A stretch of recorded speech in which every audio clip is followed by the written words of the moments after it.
Boycott Sri Lanka எதிர்வரும் 20/6/2013 வியாழக்கிழமை காலை 9 மணி முதல் இரவு 7 மணி வரை கார்டிஃப் வேல் ஸ்டேடியம் CF1 19XR எனும் இடத்தில் இடம்பெறும். தமிழர்களின் மனித உரிமைக்காக குரல் எழுப்பும் போராட்டத்தில் அனைவரும் கலந்து கொள்ளுமாறு கேட்கப்படுகின்றீர்கள்.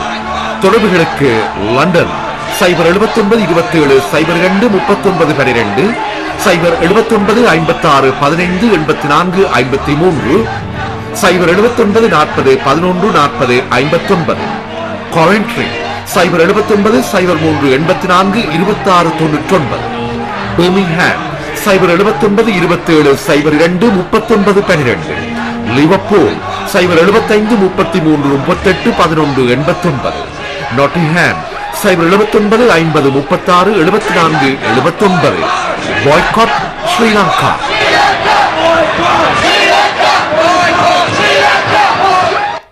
மீண்டும் இணைந்திருக்கின்ற மத்திய உறவுகளின் சங்கமம் நிகழ்ச்சியினூடாக இன்றைய நிகழ்ச்சியில் பேருந்துகளில் அங்கு சென்று சேர்ந்த வண்ணம் இருப்பதாகவும் நிரம்பிய நிலையில் பேருந்துகள் வளமையை எதிர்பார்த்ததை விட மக்களினுடைய வருகை சிறப்பாக இருப்பதாக ஏற்பாட்டாளர்கள் குறிப்பாக பிரித்தானிய தமிழர் பேரவையினுடைய செய்திக்குறிப்பிலிருந்து அறியக்கூடியதாக இருக்கிறது. இன்னும் ஒரு செய்தி இப்பொழுது பிரித்தானிய தமிழர் பேரவையினுடைய பேச்சாளர் சுதாவிடம் இருந்து கிடைத்திருக்கிறது. பேருந்துகள் இப்பொழுது புதிதாக ஒழுங்கு செய்யப்படுகின்ற நிலை இருக்கிறது. ஏனென்று சொன்னால் இரவு வரையும் அங்கு இடம்பெறுவதற்கு ஏற்பாடுகள் இருக்கிறது. நான் ஏற்கனவே சொன்ன மாதிரி நிகழ்ச்சிகள் ஆரம்பிக்கின்ற நேரத்திலேயும் முடிவடைந்த நேரத்திலேயும் மக்கள் வெளிவருகின்ற அல்லது உட்செல்கின்ற நேரத்தில் தான் எங்களுடைய பரப்புரைகளை நாங்கள் முன்னெடுக்க வேண்டும்.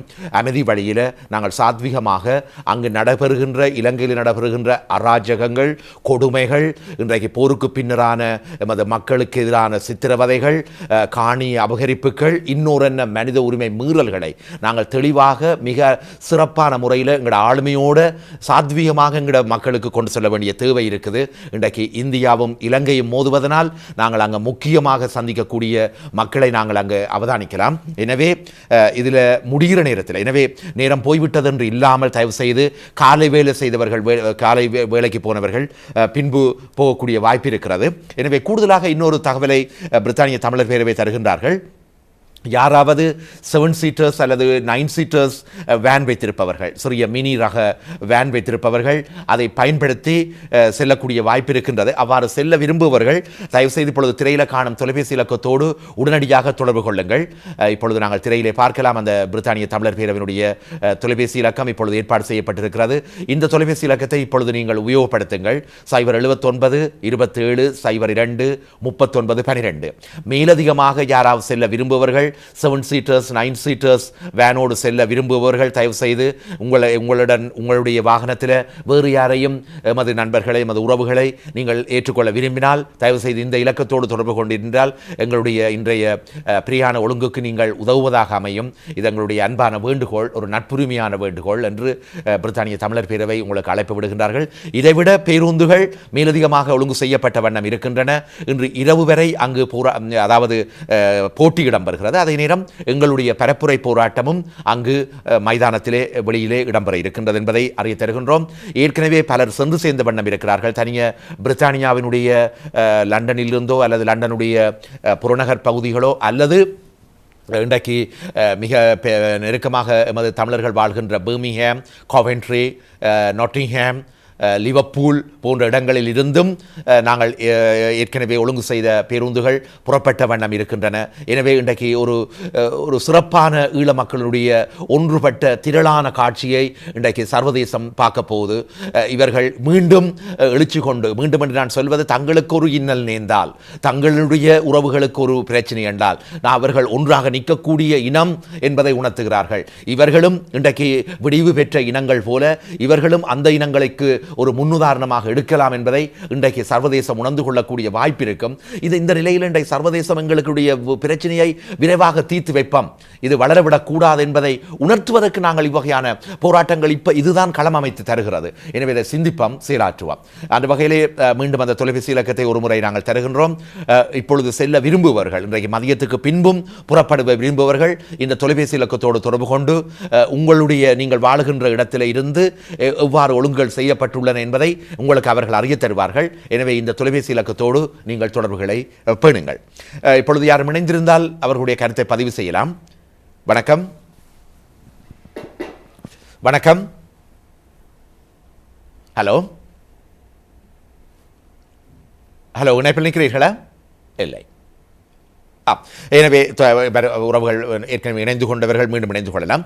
இதில் நாங்கள் மிக முக்கியமாக பார்க்க வேண்டியது இன்றைய போராட்டத்தினுடைய இந்த பரப்புரை போராட்டம் என்ன நோக்கத்துக்காக இந்த புலம்பியர் கைகளில் தரப்பட்ட போராட்டத்தின் நடுவில் இதுவும் இன்றைக்கு பாவிக்கப்படுகிறது அல்லது உபயோகப்படுத்துகிறது என்பதை இன்றைக்கு இனக்கலவரத்தினால் பாதிக்கப்பட்ட மக்கள் இன்றைக்கு அப்பொழுது பாதிக்கப்படும் பொழுது எந்த ஒரு செய்தியும் வெளிநாடுகளுக்கு அல்லது சர்வதேச நாடுகளுக்கு வந்து சேர்ந்ததில்லை. 57 இருந்து 77 இருந்து 83 அல்லது 84 இந்த கலவரங்கள் கூடுதலாக பெரிதாக சர்வதேச சமூகத்தில் ஈடுபட இல்லை. காரணம் என்னென்று சொன்னால் அந்த செய்திகள் எல்லாம் முடக்கப்பட்டன. இன்றைக்கு தெரியும் எப்படி ஊடக அடக்குமுறை நிலவுகின்ற நாடுகளில் மிக மோசமான நாடு இந்த இலங்கை அரசாங்கம் என்பது. எனவே அவ்வகையான செய்தி ஒன்று இந்த 83 கலவரம் வெளியில் வந்ததுக்கு காரணம் அந்த நேரத்தில் இந்திய தென்னிந்திய திரைப்பட குழுவினர் கொழும்பில் முகாமிட்டிருந்தார்கள். அவர்கள் அந்த கலவரத்தால் பாதிக்கப்பட்டு உடனடியாக விமான நிலையத்திலிருந்து ஓடிப்போய் சென்னைக்கு புறப்பட்ட நேரத்தில் தான் தெரியும் கொழும்பில் எங்களோட தமிழர்களுடைய கடைகள் எரிக்கப்படுது, தமிழர்களை அநியாயமாக அடித்து சாக்கொள்கிறார்கள் சிங்களவர்கள் என்ற உண்மை தெரிய வந்தது. அப்பொழுதுதான் கொஞ்சம் கொஞ்சமாக கசிய வந்தது. ஆனால் இன்றைக்கு எங்கள்கிட்ட சகல உரிமையும் இருக்குது. அதே போல இன்றைக்கு எங்கட மக்கள் பிள்ளைகள் பெண் பிள்ளைகள்ல இருந்து எங்கட சமுதாயம் சீரழிக்கப்படுற தன்மையை இன்றைக்கு நாங்கள் வெளிக்கொண்டு வர்ற முக்கியமான பரப்புரை போராட்டம் இன்றைக்கு எங்களுக்கு தேவை. அதைத்தான் இன்றைக்கு நாங்கள் இங்கே மிக நியாயமான முறையில் வரவேற்பு தருகின்ற நாடுகள் மத்தியில் நாங்கள் செய்து கொண்டிருக்கிறோம் என்பதை நாங்கள் எண்ண வேண்டும். இது ஒரு வன்முறை அற்ற போராட்டம். இது ஒரு ஜனநாயக பண்பு நிலவுகிற நாடுகளில் தார்மீகமாக வரவேற்கப்படுற மக்களால் மதிக்கப்படுற போராட்டம். உங்களோட கோரிக்கைகளை நீங்க போய் பதாகையில் தாங்கி உரத்த குரலில் சொல்லுங்க, அது மிக சந்தோஷமாக அவர்கள் வரவேற்பார்கள். அந்த வகையில் இப்பொழுது சவுதி அரேபியாவிலிருந்து இணைந்திருக்கும் உறவை அழைப்போம். வணக்கம், மீண்டும் இணைந்து கொள்ளுங்கள். அடிக்கடி இணைந்து கொள்கிறீர்கள். நான் நினைக்கிறேன் கூட தொலைத்தொடர்பு துண்டிக்கப்படுகின்ற சூழ்நிலை நிலவுகிறது. மீண்டும் இணைந்து கொள்ளுங்கள். தூரதேசம் என்றபடியால் அதை பேண வேண்டியிருக்கிறது. எனவே இப்பொழுது கார்டிஃப் வேல்ஸ் மைதானத்தை நோக்கி எமது ஒழுங்குகள் ஏற்பாடு செய்யப்பட்டுள்ளன, பிரித்தானிய தமிழர் பேரவையினால் குறிப்பாக. இப்பொழுது யாரும் இணைந்திருந்தால் அழைத்துக் கொள்வோம். வணக்கம். வணக்கம். வணக்கம். நீங்கள்? வணக்கம். நாங்க சவுதி அரேபியாவிலிருந்து தங்க நாடார் பேசுறேங்க. சொல்லுங்க சொல்லுங்க. என்னுடைய பேர் தங்க நாடார், சவுதி அரேபியா. சொல்லுங்க. சவுதி அரேபியா தங்கநாதா சொல்லுங்க. தமிழ்நாடு கன்னியாகுமரி மாவட்டம். நன்றி நன்றி, வாழ்த்துக்கள். அதாவது வெட்கக்கேடாக இருக்குங்க. அதாவது கழிந்த நிகழ்ச்சிகள் நடந்ததில் தமிழ் மக்கள் லண்டனில் எத்தனை லட்சம் தமிழ் மக்கள் இருக்கிறீர்கள், எத்தனை அமைப்புகள் இருக்கிறீர்கள், ஆனால் வாக்கில் தொலைக்காட்சிகளில் வாய்ப்பிலேயே பேசுகிறீர்களே தவிர வெறும் 30 பேர், அதுவும் பெண் பிள்ளைகள், குழந்தைகள், பெரியவர்கள். சிங்களன் முதுகெலும்பு இல்லாதவன் பெண்களிடம் வீரத்தை காட்டுகிறான். நேருக்கு நேர் சந்திக்க முடியாமல் பல நாடுகளுடன் ஆதரவுடன் பெற்ற வெற்றி அல்ல. இந்திய நிகழ்ச்சியை கலந்து கொள்ள எழுந்து வா தமிழா, எழுந்து வா. நன்றிங்க. நன்றி நன்றி ஐயா, நன்றி நன்றி. உண்மையில் உங்களை நாங்கள், அதாவது தமிழின உணர்வாளர்கள் நிரம்பி வாழ்கின்ற எங்களுடைய தாய் தமிழகம் உண்மையில் போற்றப்படக்கூடியது. சொல்வார்கள் வெயில் வந்தால் தான் நிழல் அருமை தெரியும் என்று சொல்லி, இவ்வாறு நாங்கள் ஒன்றுபட்டு நிற்க வேண்டிய அவசியத்தை எங்களுக்கு ஒரு பிரச்சனை வரும் பொழுதுதான் நாங்கள் அதை உணரக்கூடியதாக இருக்கிறது. நன்றி ஐயா, உங்களுடைய ரத்தம் துடிப்பதும் உங்களுடைய உள்ளம் குமுறுவதும் எங்களுக்கு உணரக்கூடியதாக இருக்கிறது. அந்த வகையில் நிச்சயமாக நாங்கள் எண்ணுகின்ற அல்லது வேண்டி நிற்கின்ற எங்களுக்கான விடுதலை அல்லது எங்களுக்கான ஒரு தீர்வு வெகு விரைவில் ஏதோ ஒரு சூழ்நிலையில் நிச்சயமாக வந்து சேரும் என்றதை நாங்கள் எண்ணிக்கொள்கிறோம். வணக்கம். வணக்கம். வணக்கம். நான் ராஜன். ஹாய் ராஜன், சொல்லுங்க. ஆமாம், நான் கூறுகிற நீங்கள் கூறியது போன்று இந்த 83வது ஆண்டு அந்த இனக்கலவரம் என்பது பிரபல நடிகர் விஜயகுமார் போன்றவர்கள் கொழும்பிலே நின்றதனால்தான் இந்த செய்தி உடனடியாக அங்கு பரப்பப்பட்டது. அது மட்டுமல்ல, மிகப்பெரிய தாக்கத்தை கொண்டு வந்திருந்தது. ஆனால் இன்று லண்டனிலே இவர்கள் அடித்த அடியை நாங்கள் கண்டிக்க தவறுவாக இருந்தால் அது அவர்களுக்கு மிகப்பெரிய பலம் சேர்த்ததாகவும் அவர்களுக்கு அது மிகப்பெரிய ஒரு ஆதரவு அவர்கள் பக்கம் திரட்டக்கூடிய ஒரு வாய்ப்பும் மிகப்பெரிய அளவில் இருக்கும். இது மிக ஆபத்தான சூழ்நிலையை தரும் என்றுதான் நான் கருதுகிறேன். அதாவது அவருக்கு அவருடைய அந்த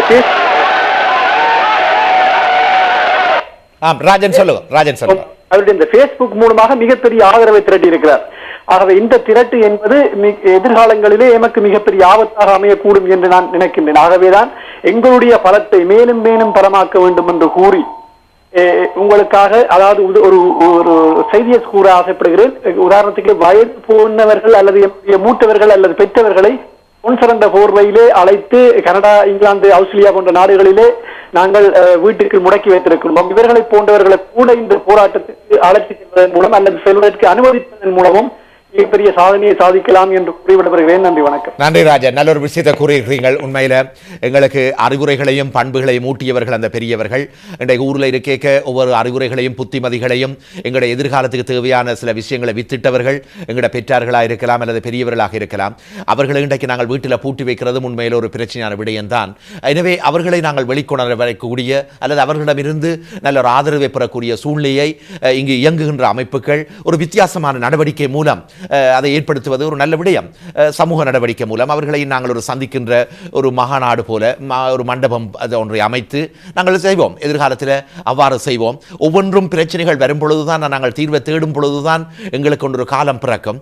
அந்த வகையில் நாங்கள் சலித்து கொண்டு சோர்ந்து கொண்டு அவர்கள் கத்துறார்கள், அவர் கத்தி போட்டு இருக்கட்டும், அல்லது இப்பொழுது அந்த சென்னை எங்களோட தமிழக நண்பர் சொன்ன மாதிரி இன்றைக்கு 3 லட்சத்துக்கு மேற்பட்ட மக்கள் வாழ்றீங்களே, நீங்களும் வாய்களியே எல்லாரும் கத்துறீங்களே, இந்த பட்ட பகல்ல ஒரு பெண் பிள்ளையை ஆளுமை கொண்ட பல்கலைக்கழக மாணவியை ஒரு சிங்கள காடையன் இங்கும் லண்டன்ல வைத்து காலால் உதைகிறான் என்றால் அதை நீங்க பார்த்து கொண்டிருக்கிறீர்களே, அதுக்காக நாங்கள் வன்முறைக்கு போகணும் என்று இல்லை.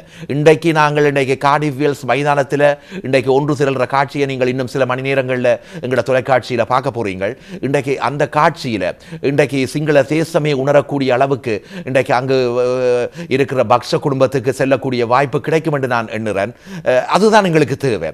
இன்றைக்கு எங்களோட பலம் என்றுமே ஓய்ந்து போவதில்லை.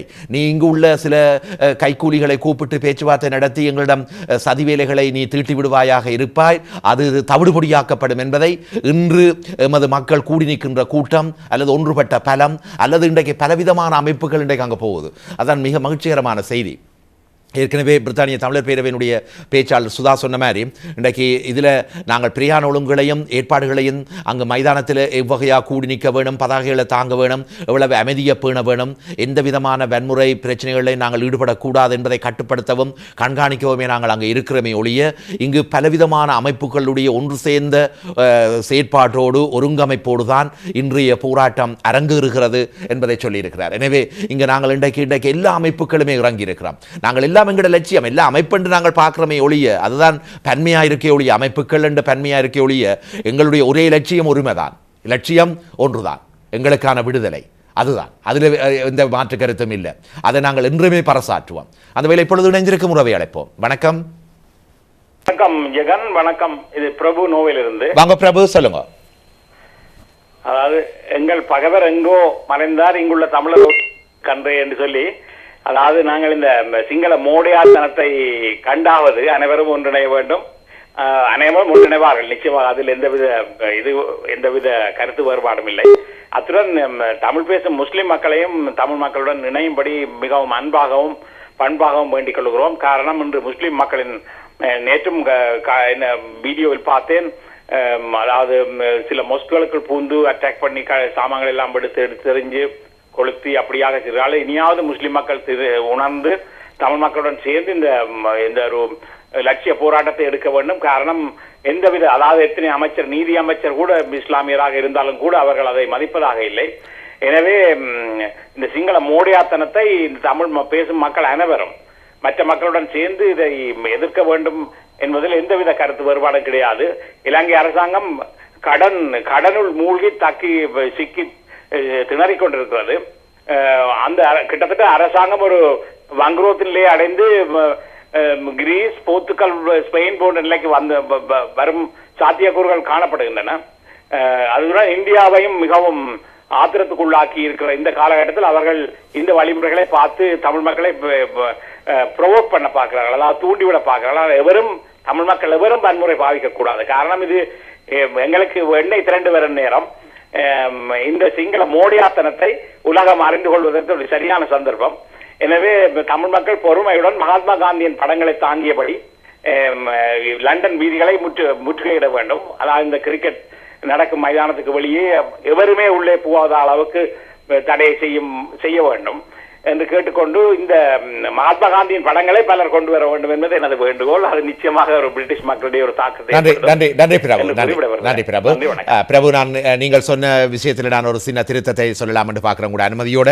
இதில் முற்றுகை என்பது தவிர்க்கப்பட வேண்டியது. முற்றுகை என்பது ஏற்பாட்டாளர்கள் இதை ஒரு குறிக்கப்பட்ட பிரதேசத்தில் போய் அமைதி வழியில் நின்று பரப்புரை துண்டு பிரசுரம், குறிப்பாக பொதுநலவாய நாடுகளின் மகாநாட்டை பகிஷ்கரிப்பது அல்லது இலங்கை அராஜகத்தன்மைகள் இன்று உள்ள அங்குள்ள கலாச்சார சீரழிவுகளை ஏற்படுத்துகின்ற செயற்பாடுகள், இராணுவத்தினுடைய அதிகமான பிரசன்னம் அல்லது இராணுவத்தினுடைய சிவில் நிர்வாகத்தில் தலையீடு, இவற்றைத்தான் அங்கு கூடுதலாக நியாயமான முறையில் வழி ஏற்படுத்துவதற்கு அங்கு குறிக்கப்பட்ட இடத்தை கொடுத்துக்கிறார். இதில் பண்பேன் என்று சொன்னால் இந்த பிரித்தானிய அரசாங்கம் ஓவல் மைதானத்தில் நடந்த இந்த அசம்பாவிதத்தினால் மீண்டும் அங்கு கலவரம் ஏற்படும் என்ற ஒரு நிலையை அவர்கள் பார்க்காமல், இது அவர்களுடைய தார்மீக போராட்டம், அவர்களுக்கு நியாயம் பிறக்கும் வரை அவர்கள் குரல் கொடுத்து கொண்டே இருப்பார்கள். எனவே அவர்களுக்கு களம் அமைச்சு கொடுப்பது எங்களுடைய ஜனநாயக பண்பு இந்த நாட்டில். எனவே சொல்லி அந்த இடத்தை கொடுத்திருக்கிறார்கள். எனவே இதை நாங்கள் மதித்து நாங்கள் அங்கே எந்த விதமான, அதாவது பார்வையாளர்கள் சர்வதேச மக்கள், இன்றைக்கு இந்திய, இலங்கை மற்றும் வேறு வேறு சர்வதேச நாட்டு மக்கள் மைதானத்துக்குள்ள உட்பிரவேசிக்கையும் நாங்கள் அவர்களோடு மிக எளிமையாகவே அல்லது மிக சிறப்பான முறையிலேயே துண்டு பிரசுரங்களையும் சில பரப்புரைகளையும் செய்வோம். அப்புறம் முடிந்து வரைக்கையும் செய்வோம் அல்லது இடநடுவிலையும் செய்வோம். இவ்வளவுதான் இன்றைய நிகழ்ச்சியினுடைய ஏற்பாட்டு. அந்த வகையிலே நாங்கள் நிகழ்ச்சியை நிறைவு செய்ய விளைகின்றோம். இது தொடர்பாக இனி வரப்போகின்ற இன்றைய நிகழ்வுகள் தொடர்பான காணொளி காட்சிகள் எமது படப்பிடிப்பாளர்கள் அங்கு சென்றிருக்கின்றார்கள் ஜிடிவியில் இருந்தும். எனவே அது தொடர்பாக கூடிய அளவு எமது செய்திகள் வாயிலாகவும் அல்லது எமது சகோதர நிகழ்ச்சி வெளிச்சம் நிகழ்ச்சியினூடாகவும் கொண்டு வரலாம் என்று நாங்கள் எண்ணுகின்றோம். அந்த வகையில் உறவுகளே, இதில் மிக முக்கியமாக எமது புலம்பெயர் தேசத்திலே எமக்கு தந்த போராட்டத்தில் இதுதான் காலம் செல்ல செல்ல எழுச்சி பெறுவதென்று சொல்வது. சாதாரணமாக ஒரு கிராஃபில் வரைபில் பார்த்தோம் என்று சொன்னால் என்றுமே ஒரு மட்டத்தில் இருப்பதில்லை, எல்லாமே உயர்வதோ விழுவதோ. அதே போல் நாங்கள் சில நேரத்தில் 4 வருஷத்துக்கு முதல் எங்களுடைய புள்ளி கீழே இருந்திருக்கும். இன்றைக்கு இந்த புள்ளி வேகம் பெற்று வருகிறது. இதை விட இன்னும் வேகமாக நாங்கள் உச்சி கொண்டு போய் நாங்கள் ஆள்கின்ற ஒரு காலம் அல்லது நாங்கள் ஆளும் பொழுது இவர்கள் பார்த்து ஏங்குகின்ற காலம். அப்பொழுது நாங்கள் எல்லாவற்றுக்கும் மேலாக எமக்கு விடிவை தேடி தந்த இந்த மாவீரர்களை வணங்குகின்ற காலம் உதயமாகும். அதை வரவேற்போம். அந்த வகையிலே நன்றிகளை கூறி இன்றைய நிகழ்ச்சியில் என்னோடு கலந்து கடமையாற்றிய மனோவோடு விடைபெறுவது NT ஜெகன். வணக்கம் அவர்களே.